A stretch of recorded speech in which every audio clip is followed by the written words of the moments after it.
கர்நாடக மாநில விடுதலை சிறுத்தைகள் கட்சியின் சார்பில் மாநில தலைவர் மற்றும் மாநில செயலாளர்கள் 3 பேர் இந்த நாடாளுமன்ற தேர்தலில் வேட்புமனு தாக்கல் செய்து வேட்பாளர்களாக பிரச்சாரம் செய்து வந்தனர்.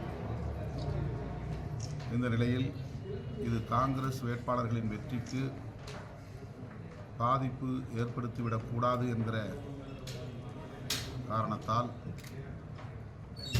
அந்த 3 வேட்பாளர்கள் மற்றும் முன்னணி தலைவர்களோடு பேச்சுவார்த்தை நடத்தினோம், கலந்தாய்வு செய்தோம்.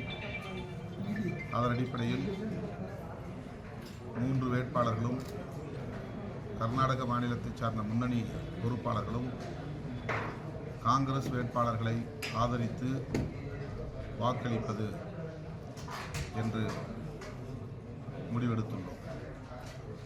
இதனை வெளிப்படையாக நாட்டு மக்களுக்கு அறிவிக்கும் வகையில் கர்நாடக மாநில முதல்வர் திரு சித்தராமையா அவர்களையும் துணை முதல்வர் காங்கிரஸ் மாநில தலைவர் திரு டி.கே. சிவக்குமார் அவர்களையும் நேரிலே சந்தித்து இந்த தகவலை பகிர்ந்து கொண்டோம். கர்நாடக மாநிலத்தில் இந்த முறை காங்கிரஸ் கூடுதலான தொகுதிகளில் வெற்றி பெறுவதற்கான வாய்ப்புகள் உள்ளன. விடுதலை சிறுத்தைகளின் சார்பில் பெங்களூர் ரூரல் ஊரகம், பெங்களூர் தெற்கு மற்றும் கோலார் ஆகிய 3 நாடாளுமன்ற தொகுதிகளிலும் போட்டியிடக்கூடிய வேட்பாளர்கள் சந்திரசேகர், ராஜ்குமார் மற்றும் ஹல்லி வேணு ஆகிய 3 மனப்பூர்வமாக காங்கிரஸ் வேட்பாளர்களை ஆதரிக்க இசைந்துள்ளனர். எனவே கர்நாடக மக்களுக்கும் விடுதலை சிறுத்தைகளுக்கும் கர்நாடக வாழ் தமிழர்களுக்கும் விடுதலை சிறுத்தைகள் கட்சியின் சார்பில் நான் விடுக்கிற வேண்டுகோள், இந்த தேர்தலில் காங்கிரஸ் வேட்பாளர்களை முழுமையாக ஆதரிக்க வேண்டும், அவர்களை வெற்றி பெறச் செய்ய வேண்டும். பாரதிய ஜனதாவை ஆட்சி பீடத்திலிருந்து அப்புறப்படுத்துவதற்கு இந்தியா கூட்டணி உருவாகியிருக்கிறது.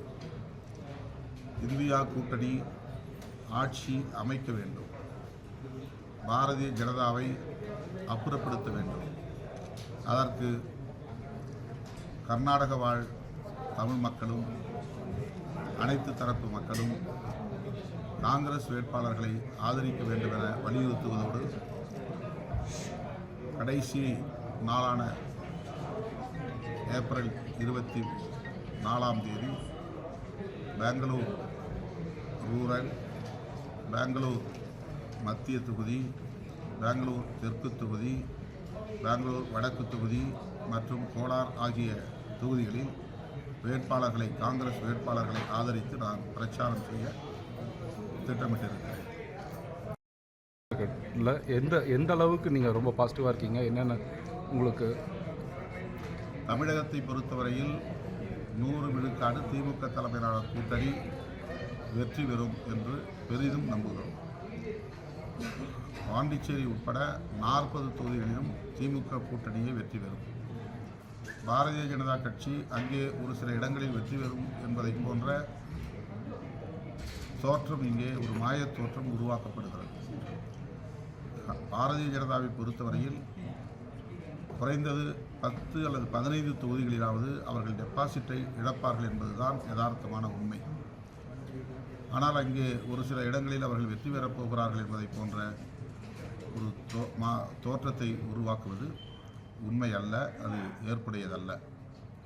அவ்வாறு அவர்கள் வெற்றி பெற வாய்ப்பில்லை.